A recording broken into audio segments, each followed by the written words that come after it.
ole thli tu zong song te in zawa in ka chanela ka lo lom te ka cheu hei kan ria theu angin to naya ai kon na ron lar thar em mai iti mai ti ang thenzol rol thar remlalvuani youtuber te po ina an react thiaman ti em mai kha azai garon da chuak vele dona tuntum garon azai garon da chu tur hi ai kon lama perform na khani lavin mi puima perform na ladang sakna zoram hmangaihtu da dui poina alo sakto kha hlange me kha aron ko var hlau maya amade a cover na tonin gan ria youtube lama kan muthara chu in thlir ve tan kan ot to ka sang thlin box ya alo zai thiam nge mai ti kha kan se thar le a ti chonin chu hla sakna chu garon da don ani ti chonin chu mi zo a chuanin grace thawin zoram hmangaihtu ti hla sakna tho hi garon da til bok dona engwanga ron da til nge kan ti chuanin remlalvuani nen hianan oin ang ema Gracie nei hianin an pani hian an o hin ang dun ema chu wang chuanin Gracie zai po hi garon da tel don ani engponi sengai thla ka cha kom to a cover nal sia sangatlin box sia remlalvuanin zoram hmangaihtu da duil poina alo sakto ngei mei kami hla sakna lai asakna chu ko ngei en don chinang miang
Remlalvuani bon le rem la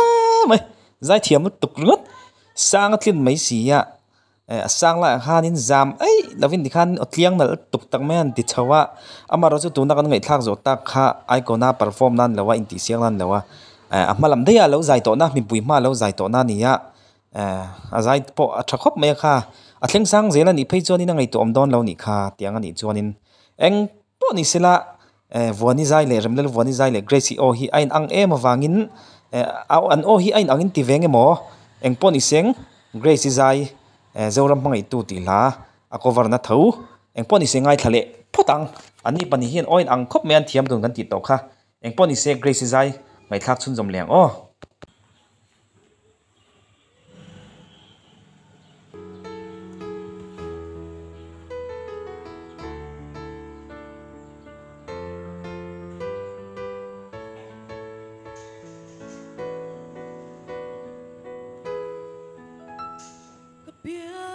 Zoram noa tang tin suana ka thirin chor pia run yang kan choi inun sia re amoy chi ma se chang le thar nun amoy lo ti nan se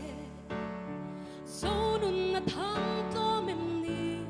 mà tiếng xuân dài rê lô phin số đam hmangaihtu mi hoài xin đều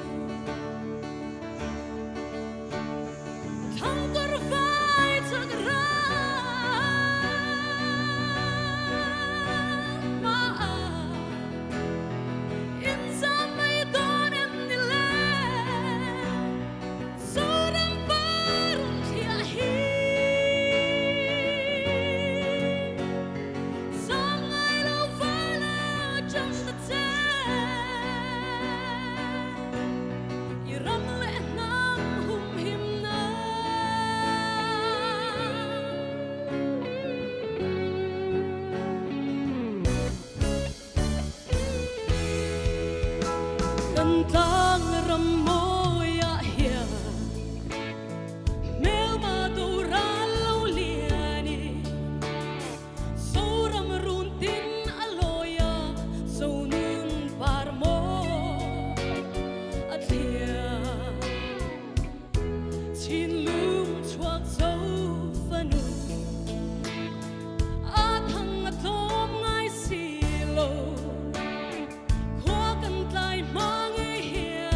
lên khati zong khakan ngai thak thei chuni sila an bon dun khop me tu jok nge zai thiam jok ti lam ai ma chuanin an o in ang dun lutuk kha sang an tlin dun sia an te rin ren nanga an zai thiam dun khop mai ti kha gan soile sham ni sila athange engpo ni seng tun trum kan video tan chuan du tok phot tila kan channel te min lo thlir saka min lo ngai thak sak thina wangin thli tu zong zong te in zawain mang tha le vek phot mai ule.